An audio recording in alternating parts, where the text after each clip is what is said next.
Hello दोस्तों, कैसे हैं आप सब। मैं उम्मीद करता हूं आप सब बहुत ही अच्छे होंगे। प्यारे दोस्तों, एक बार फिर से स्वागत है आप सबका हमारे YouTube channel the study zone में।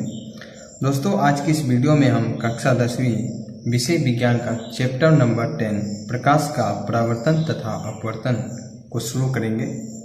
इस चैप्टर की शुरुआत से पहले हम कुछ बेसिक चीज़ों के बारे में बात करेंगे, जैसे प्रकाश क्या होता है, प्रकाश कौन से स्रोत से प्राप्त होता है, प्रकाश किरण क्या होती है, ऐसे बहुत से बेसिक चीजों को जानेंगे। तो चलिए आज का वीडियो शुरू करते हैं।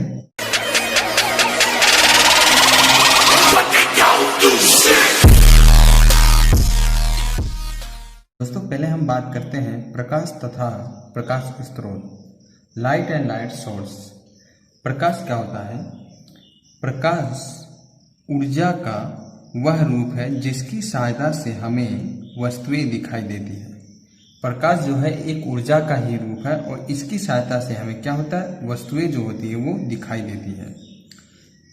जब प्रकाश किसी वस्तु पर आपतित होता है तो वह परावर्तित होकर हमारी आंखों तक पहुंचता है।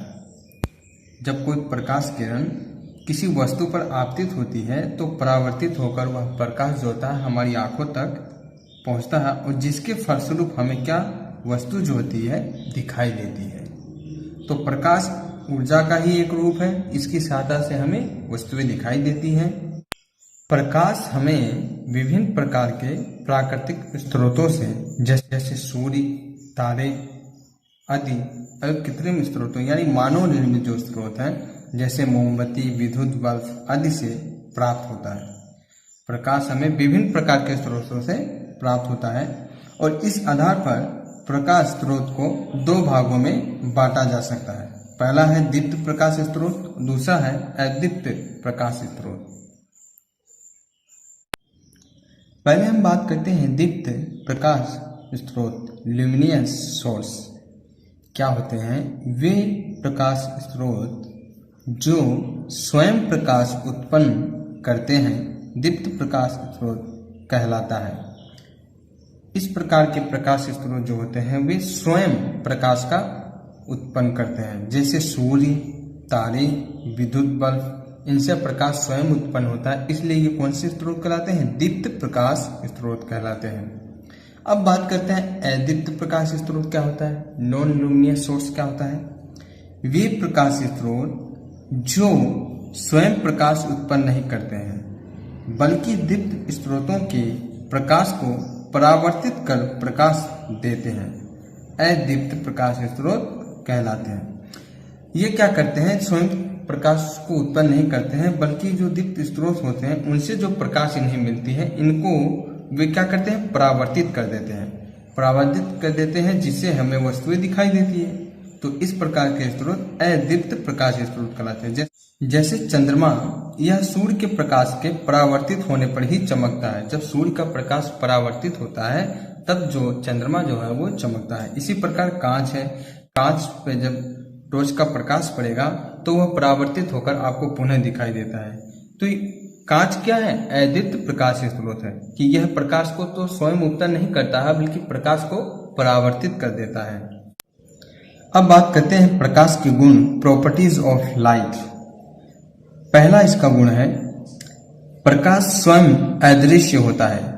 प्रकाश को हम देख नहीं सकते हुए अदृश्य होता है, परंतु इसकी उपस्थिति में वस्तुएं दिखाई देती है। परंतु इसकी उपस्थिति में हमें क्या, वस्तुएं जो है वो दिखाई देती है।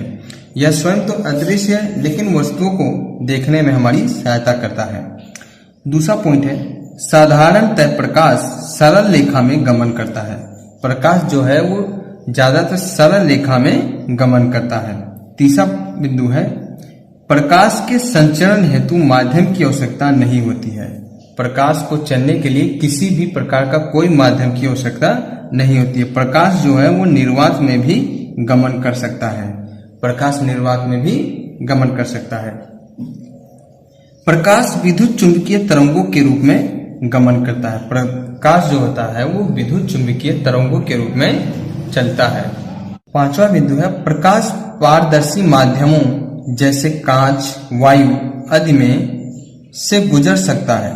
पारदर्शी माध्यम कांच, वायु में से गुजर सकता है, परंतु अपारदर्शी माध्यम जैसे लकड़ी, लोहा आदि में से नहीं गुजर सकता है। पारदर्शी माध्यम से प्रकाश जो है वो गुजर सकता है, लेकिन अपारदर्शी माध्यमों में प्रकाश जो है गुजर नहीं सकता। अपारदर्शी माध्यम कौन कौन से होते हैं, जैसे लकड़ी है, लोहा है, इनमें से प्रकाश नहीं गुजर सकता। अगला बिंदु है विभिन्न माध्यमों में प्रकाश की चाल भिन्न भिन्न होती है। जैसे जैसे माध्यम होंगे उसी के हिसाब से प्रकाश की जो चाल है वो भिन्न भिन्न होगी। लेकिन निर्वात में जो प्रकाश की चाल होती है वो 3 × 10⁸ मीटर प्रति सेकंड होती है। निर्वात में प्रकाश की चाल कितनी होती है, 3 × 10⁸ मीटर प्रति सेकंड होती है। 7वां बिंदु है जब प्रकाश एक माध्यम से दूसरे माध्यम में प्रवेश करता है तो प्रकाश अपने पथ से विचलित हो जाता है। जब प्रकाश एक माध्यम से दूसरे माध्यम में प्रवेश करता है तो प्रकाश का जो पथ है वह अपने पथ से क्या हो जाता है, विचलित हो जाता है। जैसे मान लीजिए कि ये कोई दर्पण है कांच का, ठीक है, और निर्वात से प्रकाश आ रहा है। जब यह इस दर्पण पर पड़ता है तो यह अपने पथ से विचलित हो जाता है और यह जो है इस तरह से इधर मुड़ के आ जाता है। इसको ऐसे सीधे जाना चाहिए था लेकिन ये मुड़ जाता है, यानी ये अपने पथ से विचलित हो जाता है। तो प्रकाश जो है वो एक माध्यम से जब दूसरे माध्यम में प्रवेश करता है तो प्रकाश अपने पथ से क्या होता है, विचलित हो जाता है। दोस्तों बात करते हैं प्रकाशिक माध्यम यानी ऑप्टिकल मीडियम क्या होते हैं, प्रकाश किन माध्यमों से गमन करता है। प्रकाश जिन माध्यमों से होकर गुजरता है उन्हें हम प्रकाशिक माध्यम कहते हैं। प्रकाशिक माध्यम 3 तरह के होते हैं। पहला है पारदर्शक माध्यम।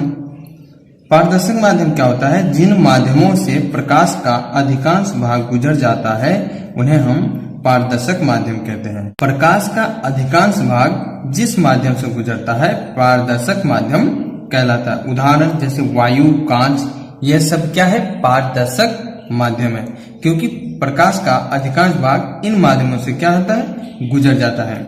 दूसरा है पारभाषक माध्यम। पारभाषक माध्यम क्या होता है, जिन माध्यमों से प्रकाश का केवल आंशिक भाग ही गुजर पाता है उन्हें पारभाषक माध्यम कहते हैं।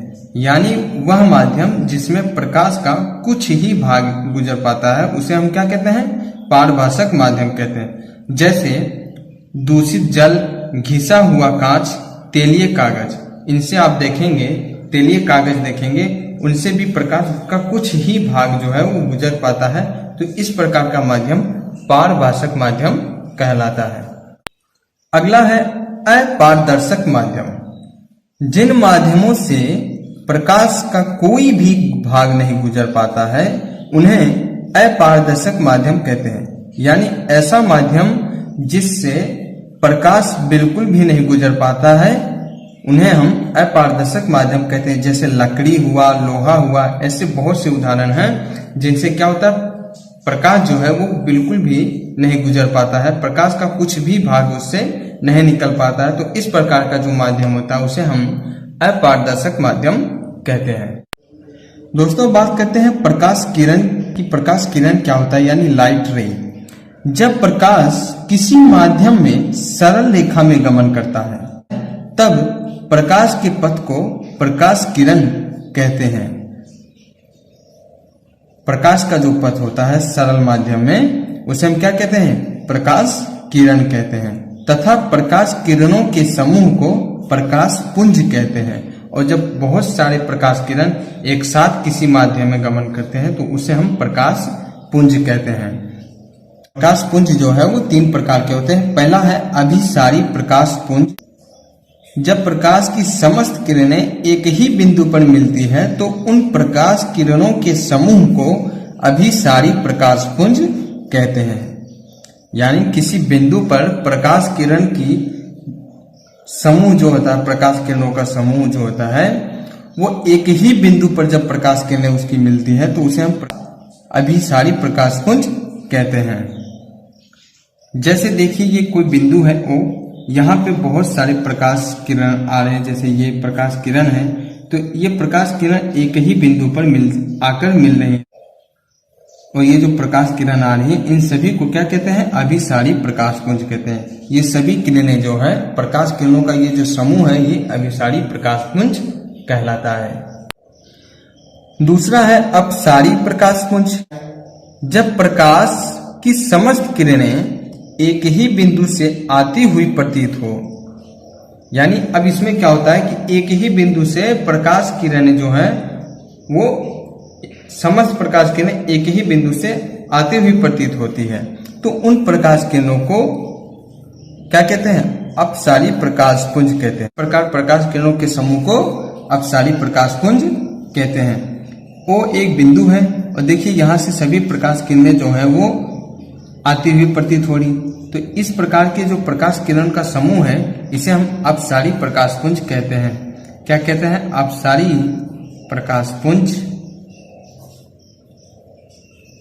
पुंज कहते हैं। अगला है समांतर प्रकाश पुंज। जब एक दूसरे के समांतर हो तो इस प्रकार के प्रकाश किरणों के समूह को क्या कहते हैं? समांतर प्रकाश पुंज कहते हैं। यानी जो प्रकाश किरणें होंगे वो एक दूसरे के समांतर होंगे। यदि प्रकाश के पथ में रखी अपारदर्शी वस्तु अत्यंत छोटी हो तो प्रकाश सरल रेखा में चलने की बजाय इसके किनारों पर मुड़ने की प्रवृत्ति दर्शाता है। अब क्या होता है, जब प्रकाश किसी पथ पे रखी अपारदर्शी वस्तु अत्यंत छोटी होती है तो प्रकाश जो है वो सरल रेखा में चलने के बजाय उसके किनारों पर मुड़ने की प्रवृत्ति को दर्शाता है। प्रकाश जो है वो किनारों पे मुड़ जाता है। इस अभाव को प्रकाश का विवर्तन कहते हैं। इस घटना को क्या कहते हैं? प्रकाश का विवर्तन कहते हैं। यानी कहने का मतलब यह है कि प्रकाश जो होता है सरल रेखा में गमन करता है, लेकिन जब उसके पथ में कोई अपारदर्शी वस्तु रखी होती है और वह वस्तु बहुत ही छोटी होती है तो प्रकाश क्या करता है कि सीधी रेखा में चलने के बजाय वो किनारों पर मुड़ जाता है, और इस घटना को हम क्या कहते हैं? प्रकाश का विवर्तन कहते हैं। विवर्तन जैसी परिघटनाओं की व्याख्या करने के लिए प्रकाश को तरंग के रूप में माना जाता है, और इस घटना की व्याख्या करने के लिए प्रकाश को तरंग के रूप में माना जाता है। तो दोस्तों आज की वीडियो में बस इतना ही। मिलते हैं नेक्स्ट वीडियो में नेक्स्ट टॉपिक के साथ।